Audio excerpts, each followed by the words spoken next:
quhet Board of Peace, por në thelb është një bord pushteti, i ngritur mbi rrënojat e rripit të Gazës dhe mbi heshtjen e viktimave, një tryezë elegante ku paqja shitet si produkt politik, ndërsa legitimiteti blihet me donacione dhe ftesa selektive. Gaza nuk po rindërtohet si shoqëri, po administrohet si projekt, dhe kur paqja trajtohet si projekt, zakonisht dështon.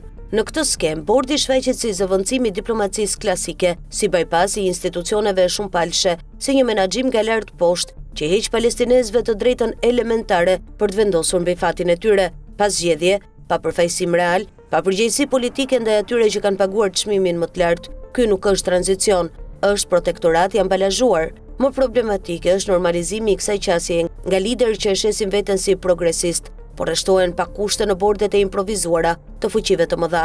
Edhe Edi Rama, sipas burimeve diplomatike, është përfshirë në këtë orbit, si antar apo i ftuar politik, pak rëndësi ka. Mesazhi është i qartë, pjesëmarrja vlen më shumë se parimi, fotografia më shumë se përmbajtja. Shqipëria që historikisht ka folur për të drejtën ndërkombëtare dhe multilateralizmin, rrezikon të kthehet figurante në një shfaqje ku paqja është skenografi. Kjo nuk është diplomacia e guximshme, është konformizëm oportunist. Një bord pa palestinez në krye, pa mandat popullor, pa kornizë të qartë ligjore ndërkombëtare, nuk ndërton paqe, ndërton varësi. E kur varësia quhet stabilitet, kriza thjesht shtyhet për nesër. Board of Peace nuk është zgjidhje, është simptom. Simptom me një rendi ku konfliktet menaxhohen, jo zgjidhen, ku liderët mblidhen, por përgjegjësia shpërndahet, ku Gaza trajtohet si terren prove dhe jo si shoqëri me dinjitet. Historia ka qenë e pamëshirshme me këto eksperimente dhe do të jetë sërish.